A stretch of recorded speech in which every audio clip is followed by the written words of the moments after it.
I'm Dr. Carol Layton. I am a biological dentist, and I practice at Hershey Dental Associates in Hummelstown, PA. Health begins in the mouth. Many organisms have a mouth, including humans. The functions of a mouth: the mouth is the most important piece of the puzzle that is a human body. It is where the digestion starts, breathing in oxygen, intake originates, and the formation of speech begins. The mouth allows life to exist. Without it, the human body could not function. The mouth is a body-mind connection. We take in nutrition through the mouth. Digestion and food are broken down here. Carbohydrate digestion begins in the mouth.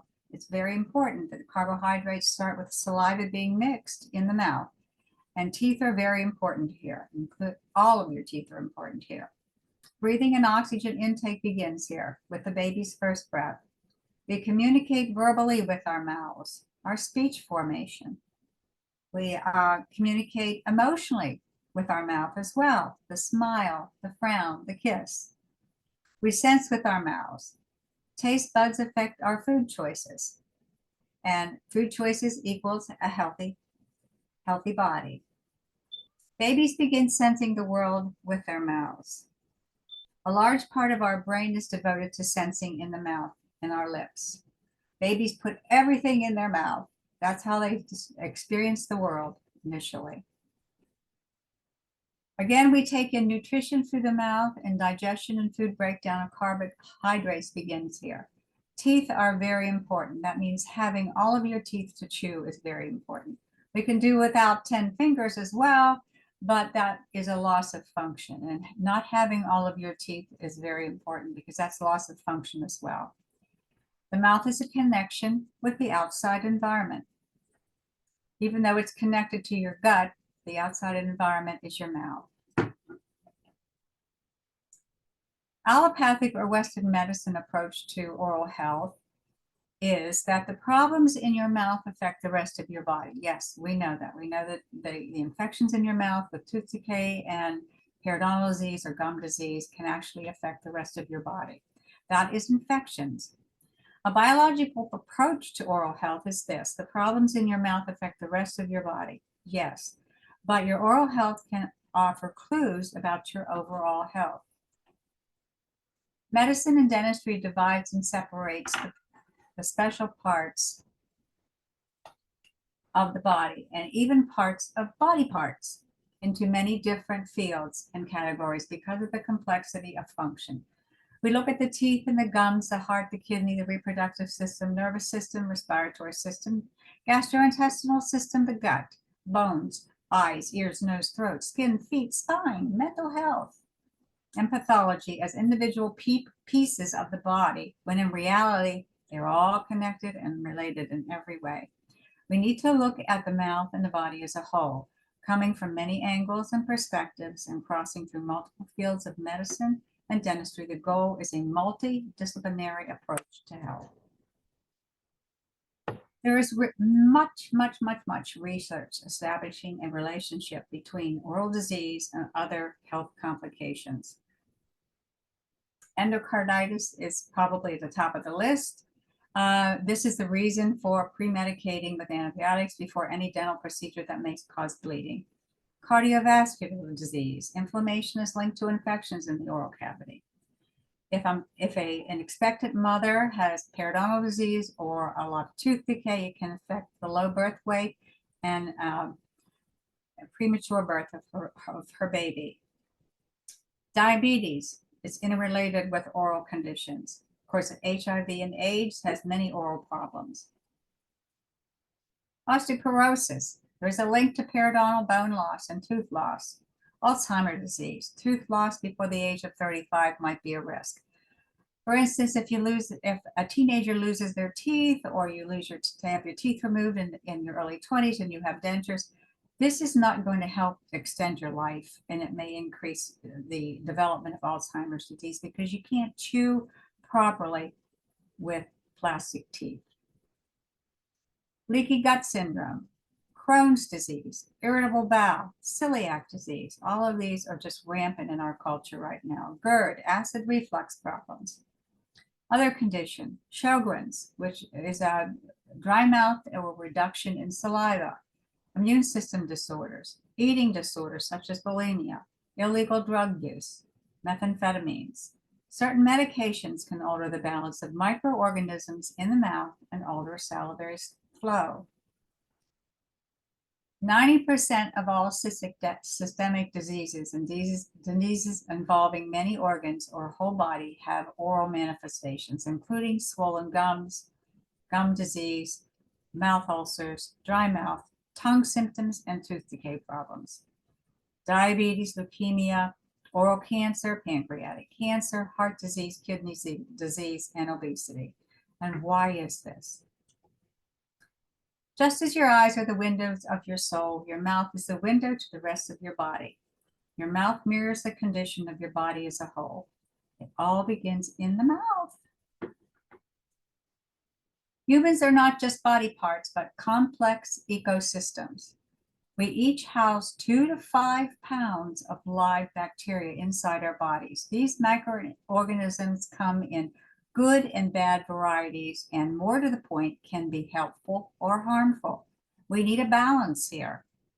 While the vast amount of attention is given to the bad organisms because of their potential for creating illness, humans share a necessary symbiotic relationship with many types of helpful bacteria. Some are crucial to our very survival. The highest concentration of bacteria in the human body can be found in the intestines. Next is the mouth.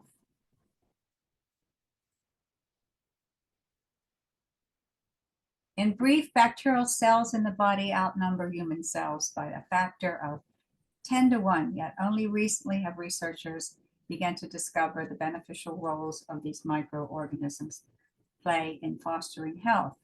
Some of these bacteria possess genes that encode for beneficial compounds that the body cannot make on its own, such as certain enzymes that help transport the nutrients through the gut wall, vitamin K, and B12. Other bacteria seem to train the body not to overreact to go outside threats. Most of our serotonin is made in the gut, not the brain, by intestinal bacteria. And advances in computing and gene sequencing are allowing investigators to create a detailed catalog of all the bacterial genes that make up this so-called microbiome. So what causes the breakdown of our internal ecosystem? Many things, the lack of minerals in our diet, such as calcium, magnesium, and phosphorus, lack of fat-soluble vitamins like D and K, acid foods like phytic acid in grains, and soft drinks, Coke, Pepsi, Mountain Dew, processed sugars, overuse of antimicrobial products and antibiotics. Every time you take antibiotics for something, you're killing both the good bacteria and the bad bacteria in your body. You have to remember that. Depleted soils and GMOs, toxins in the air, water, and the environment. And lastly, frequency disruption of biological balance. For instance, EMFs, dirty electricity, wired and wireless, microwaves, include cell phones, smart meters, light bulbs, and dirty power lines. You are what you eat. Start with what can be controlled easily. Diet is the key. You are what you eat. You are what you absorb. Controlling the oral environment. We focus in our dental practice on pH and the oral microbiome to try and control the oral environment. We do pH testing and we use oral probiotics. Now, the oral and gut microbiome, they are different but also connected. They have good guys and bad guys in the gut and in the oral environment. Lactobacillus is one of them that's extremely important, and that comes from the environment. This is a good chart. Have a look at it again. Why pH of the mouth is important? Very much dependent on your diet. A neutral pH is 7.0, and that's ideal. Most processed water, non-processed water, is neutral pH. When my patients come in for a complete exam, we do a pH testing, and I can tell you that in general, the norm is somewhere slightly on the acid side because most of our diets include some kind of processed food, either in a bag or a box or a can. And somewhere between 6.25 and 6.5 is pretty much the normal. You can test your own pH at home. You can buy pH strips and do your own testing at home.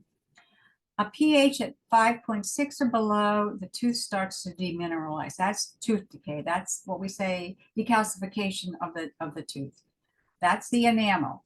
And once it gets to the enamel, it gets into the dentin, and that's the soft part of the tooth, and the bacteria start to digest the inside of the tooth. The bad bacteria or spirochetes thrive in this acid environment, like periodontal disease or gum disease, causing an imbalance in both the oral microbiome and the gut, because the gut is connected. So we have GI issues and poor overall health. pH can be changed with diet and with oral hygiene products and oral probiotics. What do we eat? I don't know whether any of you are familiar with Weston Price. He was a dentist in the 1930s that wrote a lot of books after he traveled to indigenous cultures. This one on nutrition and physical degeneration is a really good book. So if you have the opportunity to read it or to purchase it, it would be a good idea. It was an epic study demonstrating the importance of whole food nutrition and the degeneration and destruction that comes from a diet of processed foods. This is just a little background of Weston Price. He and his wife traveled around the world in search of secrets to the health. Instead of looking at people afflicted with disease symptoms, this highly respected dentist and dental researcher chose to focus on healthy individuals and challenged himself to understand how they achieved such amazing health. Dr. Price traveled to hundreds of cities in a total of 14 different countries in his search to find healthy people. He investigated some of the most remote areas in the world. He observed perfect dental arches, minimal tooth decay, high immunity to tuberculosis, and overall excellent health in those groups of people who ate their indigenous foods. He found when these people were introduced to modernized foods such as white flour, white sugar, refined vegetable oils, and canned goods, signs of degeneration quickly became evident. Dental caries, deformed jaw structures, crooked teeth, arthritis, and a low immunity to tuberculosis became rampant among them. Dr. Price documented this in ancestral wisdom, including hundreds of photos in his book, Nutrition and Physical Degeneration. This is one of the reasons we find a lot of impacted or wisdom teeth that won't come in, and a lot of orthodontic problems because of these skeletal changes. Our jaws are getting smaller. We just don't have room for our wisdom teeth anymore, and all the arches are collapsing and we have crooked teeth. So what are you supposed to be eating? The healthy eating pyramids have been around for many, many, many decades, and they've changed. I'm not always a fan of some of the old pyramids. In 1999, we have a pyramid here, if you can see what's on these graphs. The bottom of the pyramid, the most food that you should be eating would be grains. That is not what we actually promote at this point. I'm really like the nutrition from an Australian company, a nutrition pyramid here, and this is the new one from 2015. And on the bottom of the pyramid, you're seeing fruits and vegetables. And then the second tier is your grains, and third tier is your meats and your dairy products and your eggs. And then the fourth tier is healthy fats. Don't eat as much sugar and salt. don't eat it at all if you can. And of course, drink some, good water. And over here is something that you don't see very often, and it's enjoy herbs and spices. So herbs and spices are on the bottom, and so is the water. Very important. Here's here's another pyramid. This is one of the older pyramids. Again, the grains are on the bottom, fruits and vegetables are next. Then we have milk and fish, and then we have our meats, and at the top we have sugar. Not one of my best pyramids. Again, this is the healthy pyramid that you just saw on the last side. This is from Australia with all the fruits and vegetables on the bottom pyramid. Young, growing, healthy children need a different diet than adults because they're growing, their brains are developing, and they need a little bit different nutrition. For young, healthy kids, and you look at the ages 1 to 5, you want to do vegetables and fruit first. Give them all they want to eat. Then you want to do your breads and your pasta and your rice and all your whole grains. Then you want to do milk, yogurt, and cheese. And that includes eggs as well. You want to do eggs, poultry, fish, and of course beans. Beans are protein too. We have fats, spreads, and oils. And then we have foods and drinks high in sugar and salt. No, you probably should not be giving your kids 1 to 5 any of that. It's a healthy plate. You can see that the fruits and vegetables are on the left side, grains and protein are on the right side, and dairy is a side dish. More grains, more vegetables, and then protein and fruits. You want to add some, let me get this down here. You want to add some fermented foods as well. And it may seem strange to us that in earlier times, people knew how to preserve vegetables for long periods without the use of freezers or canning machines. They didn't even have refrigerators at one point. This was done through the process of lactofermentation. Lactic acid is a natural preservative that inhibits putrefying bacteria. Starches and sugars in vegetables and fruits are converted into lactic acid by the many species of lactic acid producing bacteria. These lactobacilli are found everywhere, present on the surface of all living things, especially numerous on leaves and roots of plants growing in or near the ground. Man needs only to learn the techniques for controlling and encouraging their proliferation to put them to his own use, just as he has learned to put certain yeasts to use in converting the sugars in grape juice to alcohol and wine. These are all nature's probiotics. All right, we have food choices here. So how do you choose your foods? First of all, you want to go buy organic or grow your own food. Buy local. Visit a farmer's market. There's plenty of farmers markets around. You just have to find them. Read labels. If you can't pronounce it, it probably is not good for you.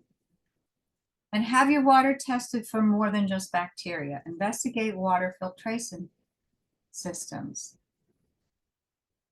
Improving your oral health. Consume a traditional diet, fresh foods and vegetables, grass-fed meats, poultry, eggs, and dairy. Nuts and seeds, minimal consumption of sugars and processed foods. Add fermented foods such as sauerkraut, pickles, kimchi, yogurt, kefir, kombucha. This feeds the gut microbiome. We have good oral hygiene, effective brushing, baking soda and coconut oil. We'll talk about that in a bit. And flossing or use of soft picks and oil pulling. Good oral hygiene. Here's the toothbrush. We didn't always have a toothbrush. The first toothbrushes were designed somewhere around 1780, and the handles were carved from cattle bone, and the brush portion was still made with swine bristles. Um, Natural bristles were the only source of bristles until DuPont invented nylon. And the invention of nylon started the development of a truly modern toothbrush in 1938. And by 1950, everyone loved nylon bristle toothbrushes. And the first electronic toothbrush was made in 1939. And the first electronic toothbrush in the US was called Broxident in 1960. Somewhere around the 1990s, I made a trip to Kenya in Africa and visited the Maasai. They're indigenous group of people in Kenya. And one of my questions to our tour guide was, do these people brush their teeth? I'm a dentist. I wanted to know if they brush their teeth. And he said, no, they don't. They use little sticks sometimes to get the food out between your teeth, but they don't brush their teeth. They didn't have to. They had gorgeous teeth. They had beautifully straight teeth. And it's because of their diets. They ate fruits, vegetables, and they raised goats, and they ate meat from the goats. Gorgeous teeth. So it just, changed my whole outlook on why we have to brush our teeth. It has a lot to do with our diet, because if we eat processed foods, it feeds the bacteria in our mouth and we develop plaque. So we have to brush that off, or it's going to end up causing a problem with our teeth and with our gums. So what kind of toothbrushes would we recommend? A natural bristle toothbrush. These toothbrushes here, a soft one, not a hard one. Hard ones actually can erode enamel. So a soft one with some natural bristles, and these are bamboo toothbrushes. So what about toothpaste? Again, we don't really need all this unless we eat processed food and we develop plaque, and then we need to brush and use some sort of toothpaste. As far as the children go, you probably don't need to use toothpaste on a child when they're starting to brush their teeth. Just plain water and a little bit of elbow grease will be just fine for them. They don't really brush their teeth anyway. They just eat the toothpaste off the toothbrush. So these are commercial toothpaste, which we are not fond of at all. And I'm not sure whether you've ever read the labels or read the back of, for instance, Crest toothpaste, which tells you that keep out of reach of children under 6 years. It's like a pea-shaped amount of toothpaste on the toothbrush. If they accidentally eat it, you need to contact the Poison Control Center. If that doesn't make an impression on you, I don't know what will. All right, take a look at these. Read your labels on your back of your commercial toothpaste. We're not fans of commercial toothpaste, and this is what's in commercial toothpaste. The top one is sodium fluoride. This is a topic for another whole day, but there are problems with fluoride. Triclosan, sodium lauryl sulfate, propylene glycol, which happens to be antifreeze, and it's in other things as well. For instance, eye drops, DEA, glycerin, hydrated silica, sorbitol, and saccharin, which are artificial sweeteners. And then your FD&C blue dyes are in them too. One of the other things that we recommend for oral hygiene is oil pulling. Now, this is an ancient Ayurvedic method of whole body health. It's been evolving for the last between 3,000 and 5,000 years ago. It was one of the oldest whole body healing systems. It was this healing concept is based on the connection of the body with the mind and spirit. All three must be in harmony to promote health. The best analog is that of a tree that is diseased. The roots are nourished so that the tree becomes strong and able to fight off stress and disease. I have some recipes for oil pulling here. It was done for a whole body health in India, but in this country it's used just for generally sensitive teeth and gum disease or sore throats. Here's some recipes for oil pulling. If you can make it yourself, if you can see this. And then this is a recipe for making your own toothpaste. Get yourself a glass container or any kind of container that's glass. Half baking soda, aluminum-free baking soda, half organic coconut oil, and mix it well. You can add a drop of peppermint or spearmint essential oil to the mix to make it taste good. Don't dip your brush in it. The best thing to do is to just use a table knife or another utensil to put it on your toothbrush. Health, it all begins in the mouth. Begins in the mouth with a healthy diet, good hygiene and home care, and some lifestyle changes. If you use probiotics, make sure it's a good quality, live, not dead, must be refrigerated or in soil-based organisms. If you use digestive enzymes, make sure it's a good quality. L-glutamine is an amino acid in most proteins. Reduce your stress, emotional and physical, and exercise. Burst training reduces inflammation. If you don't use it, you lose it. Staying healthy, excellent nutrient intake from a wide variety of fresh plants and animals. Select clean water. Good personal hygiene and public sanitation. Regular hand washing. Healthy levels of vitamin D. Go out into the sun. Deliberate exposure to friendly microbes in soils and even farm animals. Walk in your bare feet. This is grounding. Avoidance of exposure to immunosuppressant substances such as tobacco smoke, heavy metals, and toxins in the environment.